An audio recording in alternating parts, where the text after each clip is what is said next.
पाकिस्तान तो खैर चाइनीज माल के भरोसे बैठा है। अच्छा।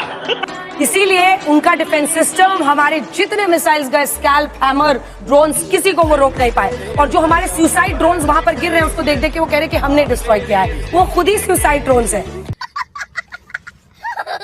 रशिया के पास S-400 एंटी मिसाइल सिस्टम है जो दुनिया के सबसे एडवांस एंटी मिसाइल सिस्टम में माना जाता है।